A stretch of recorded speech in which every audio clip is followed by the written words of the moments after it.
Welcome to Whiskey Balls. I'm Daniel. Rex, what do we got? This is a gift from Magnificent Bastard John Hall. John Hall, you magnificent bastard.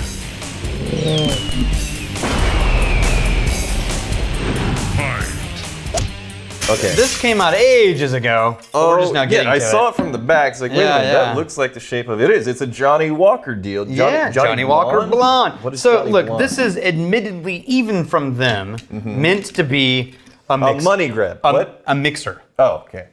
Even more accessible Sure. than Johnnie Walker Red. But we're not drinking it as a mixer No. because this is a neat pour show. Yeah.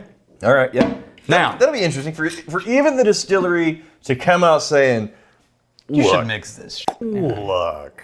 Now, they don't sell it like that. They sell it like, no, it's light and refreshing and pairs well. It pairs well with other things and it doesn't fight with it in a glass. Now, this is in their advertisements. They say a nice balance of wheat and barley, which makes you think, how do you put wheat in a blended scotch? Blended Scotch whiskey, yeah. Yeah, you know, the answer is they probably used wheat for the grain whiskey. Okay. Because a grain whiskey doesn't have to be barley, and the base of Johnnie Walker blends is a grain spirit, which basically just means column distilled any other commodity grain. Sometimes it's corn, sometimes it's wheat. So is this meant to be on the budget end of the spectrum? Oh, We're yeah. talking about mixers. This is talking about budget stuff. of the budget spectrum. Okay, so wheat as a grain. Like I'd never categorize that as, a particularly budgety grain. Yeah, but when you're getting commodity wheat and not like specialty wheats like Red Winter Harvest or things like that, and you're just column distilling it, so it's not gonna. It's just basically whatever's cheapest at any given moment. The industry tends to trend towards it, right? Yeah. So it's kind of a very metallic bit of apple in there. It's, There's it's all vanillas and honeys, right? But then that little citrus note. Yeah, there is that. It's definitely green apple, like zesty, almost tangy kind of nose. But that tanginess for me on the nose is making me believe like there's going to be a bit of a metallic note once I get into this. I'm not finding any of that sort of musty malt note that we typically get, even on a blended scotch. Yeah. That almost sour malt, right? There is no depth here. There's no like thick, rich body. It's just kind of the flavors that are there are kind of bright and sweet and. But I wouldn't say, this is like Canadian thin vanilla cream. There's got more to it than that, right? Which Canadian would you compare it to? I wouldn't. I would compare it to Irish, a budget Irish. Okay. If I had to pick, this nose smells more like budget Irish than it smells like budget Scotch. But this is something everybody can get. Sure. Right? So you're thinking maybe like a Tullamore? Yeah. Okay. Like a budget Tullamore we'll get into this and we'll try it with it. Or budget, not Powers, budget. Yeah. Probably budget Tullamore. We'll do an AB right after. I got too far in the glass.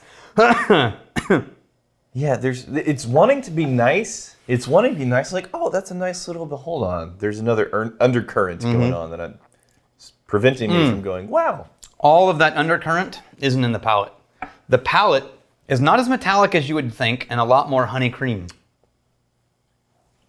Huh. That's a really nice, soft honey cream. You know what? You tell me not mixer, that harsh. You tell me mixer, and I'm buckled up for something. Like, Yeah. No, it's actually approachable. It's fine. It's fine. It's surprisingly fine. Yeah, it's a soft honey cream. You know what I think a lot of this is? Is the managing of expectations. Oh, yeah. Going into this, we had Expected that. very low bar of a threshold of what we're going to be expecting. But I think it was better than what I dared to hope. Not blown away, I'm not stunned. But this could have gone much further into like a harsh, metallic, ethanol, nail polish. Once you start saying things to me like out of the gate, this is what you blend with other stuff. Yeah. Okay. Maybe almost a melon? Yeah, like an aspartame apple. A little bit of cream. A little bit of a melon. Yeah, okay. Is that the Tullamore standard? Not the finishes. Dude. The finish is nothing. There's no finish. Oh, there's a lot more character on the palate. Oh, but on the nose, imagine if you took this and added honeydew melon to it. Uh-huh. They're actually very close. No, I was finding a little bit of melon on this. Yeah, but the melon's doubled down on the Tullamore. It's a softer sweetness, right? Instead of an apple tart sweetness. Actually, I was finding more nose, not more quality, but just more present nose on the Johnnie Blonde than on the Tullamore. But on the palate, there's more character on the Tullamore. Yeah. You know what, though? They're pretty close. They are. Like that's not a bad pretend Irish whiskey. They didn't get blown out. Like, neither one of them is going to be embarrassed by the other. Basically, we're at a Tullamore Dew standard. Yeah, nothing wrong with that. Yeah. But a Tullamore Dew is like if I'm looking at putting something on the rocks or blending it in the cocktail, I was like, oh, it's kind of like a moment to reach for the Tullamore. I do like the Tullamore better. Do you? But it's not like night and day. It's by a slight gradient. But if I think of that as budget Irish, my whole perspective on this changes. I'm very split. I just don't. Either way. Pretty wild, right? Yeah, either way, both of these are functionally serving the same role for me. Yeah. And it's weird because one's a Scotch, one's Irish. But they're both doing the same kind of thing. These guys are using grain whiskey, flavoring it with malt. These guys are using grain whiskey, flavoring it with malt and pot still. Okay. Right? So it's actually, like production-wise, it's Right. the same process, or very, very similar. Yeah. Yeah, this is where kind of the Venn diagram overlap of Scotch and Irish start to kind of commingle. Yep. Blended things. Sajamunar, thoughts on buying vintage whiskey, birth year whiskey? What are your thoughts on buying vintage whiskey from a vintage year? I always buy wine for my birth year to celebrate my birthday, and I've wanted to try and get a whiskey this year, but it's much harder to come by. Yeah. And, he only has to go to 93. Well, and the older you get, the harder it's going to get. Any suggestions for buying vintage whiskey in the U.S.? I do not have suggestions for buying whiskey. No, not in the U.S. If you want a vintage year, you're going to need to go into Scotch. Yeah. No one else is doing vintage year statements. Uh-huh. Yeah, I mean, you might find a one-off here or there, like an anniversary edition or something that just happens to coincide, but if you want age statement, you really need to go with independently bottled Scotch. Because, and I'm trying to think of one that I could show you, right? Is that signatory? No, I mean, Signatory is one of them, yes, but also any independent bottler that shows the year they got it from, like Berry Brothers and Red. Okay. Like, look, bottled in 2019, but 11 year of distillation 2007, it says right there. Yeah. Right? So you could go and looking for independently bottled 93. Yeah, it's... Now that makes it, what, a 25-year, 26, 7, 9, what, my years are off. How old is that? Born in 93. So 13 years younger than me. That doesn't help me. I'm 41. 29, it's 29, right? Sure. 13, 93, Jesus, math.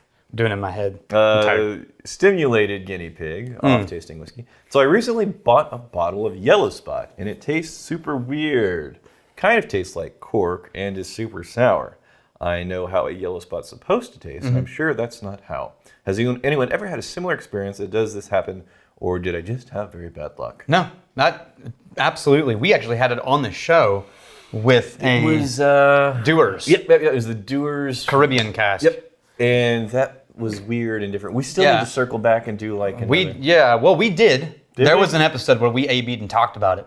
But it wasn't like a whole episode about it. Yeah, but it wasn't a replacement episode. Anyways, we probably at least in that original video in the description be like, pinned comment, hey, we did an updated thing here. Yeah, I don't remember which one it was in though. It's not going to be the same as the title because I don't think it was the feature one. You know, let him know. Anyway, yes, that is a known thing.